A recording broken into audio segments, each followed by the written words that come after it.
Invincible.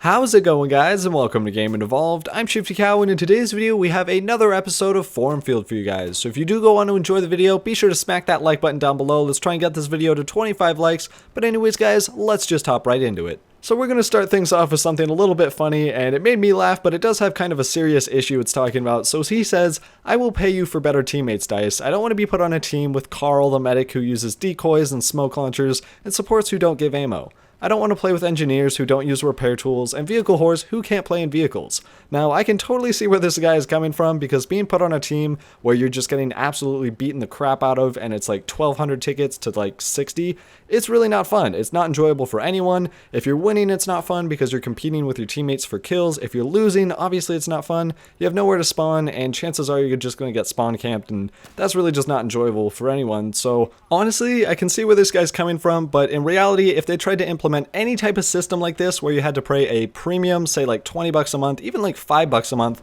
to be put into a good team balancer or to be put on the winning team, this would just get so much backlash, it would be unreal. This would never work, the community would throw it out the window, and honestly this would just cause so many more problems than they already have. But what they should do is just try to fix the team balancer. There's some horrible team balancing that goes on in Battlefield 4, and they did try to address this in the summer patch, but it obviously didn't work because we still have a lot of problems with it. But the good news is they have gone in on the CTE, and right now they're trying to address how people determine skill, what determines a good player, PTFOing, your score per minute, all those types of things, and different gadgets, reviving, team play, all those kind of things just kind of go into one big score, and it's kind of put on a graph. You guys have probably seen it by now, but I'll throw it up on the screen anyways. And really, this could be an awesome idea. I do think it needs some tweaks on what categories are measured, because I think it should be something like team play, score per minute, KD, and then your types of gadgets like revives and, you know, overall team play, stuff like that. That would be really helpful, because right now, like in the assault class, they have like an accuracy tab. Honestly, I don't think that matters all that much, especially if you're just kind of spraying people down with certain weapons. It's going to be a lot lower if you're using like an AEK because you can spray so much, versus something like the SRR where you're going to be a lot more precise because it shoots a lot slower. So it's going to be interesting seeing how they adjust this, but any adjustments to the team balancer at this point is going to be a positive thing. So moving on to the next thing, we're going to be talking about the battle pickups. So this guy titled his post M136 CS Launcher, and he says, "What's so special about this battle pickup? Only thing I've noticed is it seems to do 30 damage everywhere, but that's not enough to kill a tank. So I'd have to carry it around with me, damage the tank with the normal launcher, make sure I don't lose the M36, and finish with it. So what's so special that it only deserves one rocket?" Now, honestly, I completely agree with this guy, because if you look at a different battle pickup, the HVM, which honestly I think is way overpowered and needs some kind of adjustment, it locks onto helicopters, pretty much one bangs anything in the sky, and you get 2 rockets. So it really doesn't make sense in terms of balance between battle pickups,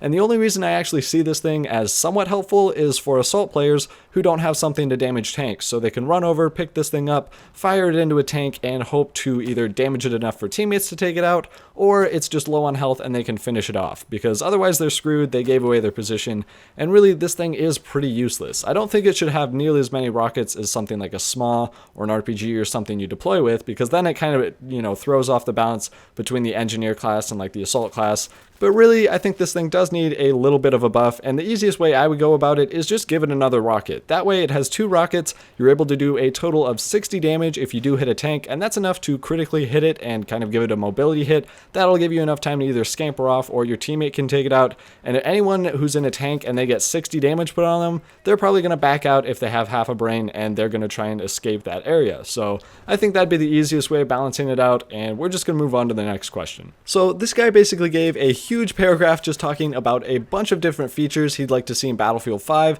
and he was basically disappointed with Battlefield 4 and the changes from Battlefield 3 that it had. So a couple of things he talked about is an upgraded engine, so improving upon the Frostbite engine, a more balanced game, let vehicles be powerful, no more premium, and a level editor. Now, a couple of these I actually really enjoy and would love to see them in Battlefield 5, but there's some of them that are much easier said than done. So the first of which is upgrading the engine. Now, the Frostbite engine is capable of some amazing things. If you guys have played Battlefield 4, the campaign, the multiplayer, you'll know that some of the things it can do are just absolutely incredible. The graphics are on point, particle effects are amazing, destruction, can't even describe that. But anyways, guys, it does come with a cost, because the more complicated complicated you make an engine, the harder it is for people to optimize your game, so you're going to need some higher end hardware to run it well, and you're also going to need to kind of deal with a bunch of bugs, because the more things you have, the more places you can hide bugs.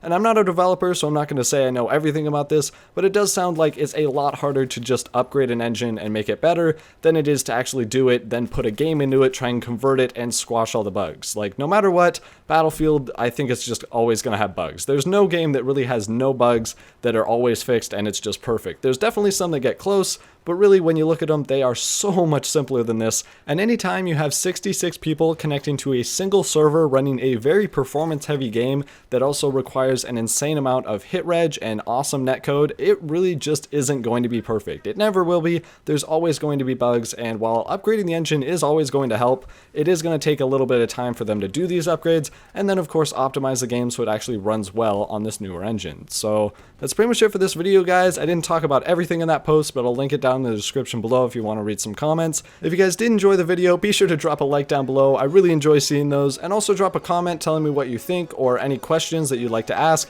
We love reading your comments, and it would be awesome if you did subscribe, but that's pretty much it for this video. So until next time, guys, stay buttery.